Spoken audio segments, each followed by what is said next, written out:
Hello and welcome back to another video on the Wrestle today and to another edition of Smackdown Out 10, a Christmas special episode of Smackdown. Lots going on, lots of fun matches as we build slowly towards day one. But yeah, a very festive episode of Smackdown and one to look forward to with all the fallout from the Paul Heyman stuff. So let's get straight into it. And we kicked off with an interview with Paul Heyman, who said last week Roman Reigns fired him for telling the truth and that he was doing all he was to try and protect the tribal chief against Brock Lesnar.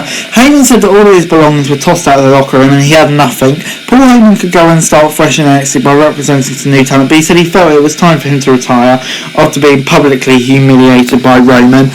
Yeah, it's Paul Heyman promo. Of course, it's going to be great. But yeah, as you might expect, it's going to kind of lead to something. I think at day one, let's see what happens. But yeah, I definitely don't think Paul Heyman is retiring. Put it that way. Before we moved on to a SmackDown Women's title match between Toni Storm and Charlotte, Toni Storm got an early near fall off a crossbody before getting a drop kick in. Charlotte fell left the ring to regroup and came back to hit a big boot, which she hit connected with the second time after missing the first time. Back to the match, Charlotte was unloading on Toni in the ring. Tom's there before taking a suplex. Storm took out the moonsault before Flair got two near falls. Toni Storm countered the natural selection before the Queen locked in the figure eight. Toni broke the hold before taking the boot to the face. Outside the ring, Toni sent Charlotte into the ring before the latter nearly rolled her up. They traded pins before Charlotte walked away with a win.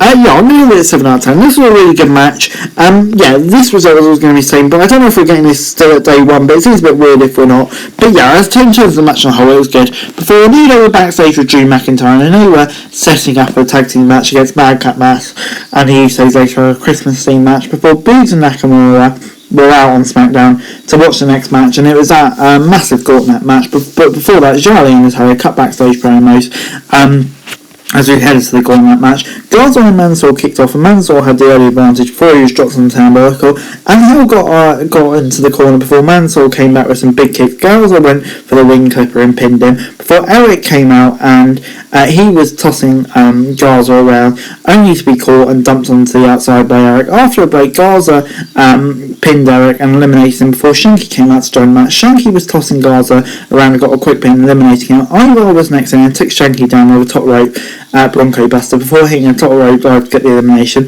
Sheamus joined in and he unloaded on Ivar, and Sheamus hit the brogue kick for the win. Drew Gulak came in, but Sheamus hit him with a brogue kick as well before Cesaro was in next, and he tried to get a top rope crossbody right away and tried for a pin. The Celtic Warrior was targeting Cesaro's injured ribs, but Cesaro got a missile drop kick before the Swiss Superman went down for the brogue kick and was pinned. Next up was Ricochet, and he came in fighting before, after a break, the latter missed a top right move and took a DDT for a near fall. Cesaro came back out and wiped out Ridge Holland on the outside, allowing Ricochet to get the pin. Sheamus brogue kicked him before Humberto Carrillo was in and got the pin and was pinned off a recoil.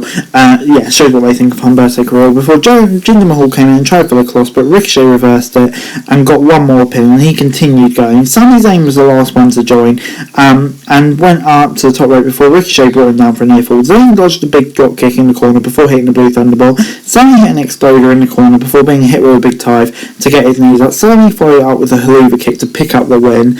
And yeah, I'm going to give this an 8 out of 10. This is fast, frenetic, but yeah, really entertaining stuff. And the right result as well was Zayn winning. Finally gets his big title match, presumably at day one. And yeah, this was really, really good stuff. Definitely the right result. Can't wait for that match. In terms of festive fun, yeah, just everything you wanted.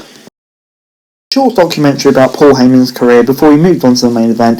New Day and McIntyre versus Moss and the Usos in a street fight. Woods and Jey Uso kicked off the match, and Woods got the early takedown for a near fall. Madcap Moss was tagged in, and so was Drew McIntyre, and Madcap got some big shots in, but was taken down by the Scottish Warrior. The Usos and the New Day started the brawl at ringside as the match went on, and Happy Corden attacked Drew with a candy cane kendo stick in the ring. Woods sent one of the Usos into the Christmas tree as we headed for a break.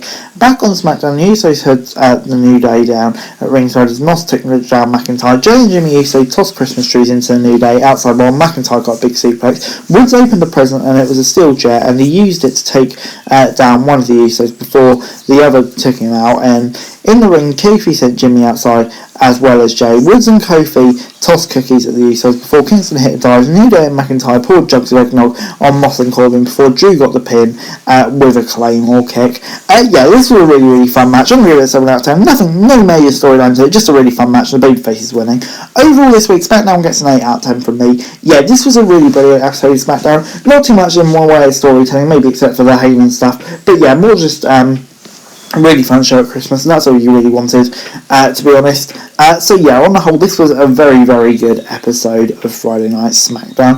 But anyway, guys, that's it for the video. Thanks very much for watching. Remember to like, share, subscribe, don't miss what's coming down below. Follow me on Twitter, link in the description for daily wrestling news, and subscribe to my channel on the screen, and I'd be greatly appreciated. Thanks very much for watching.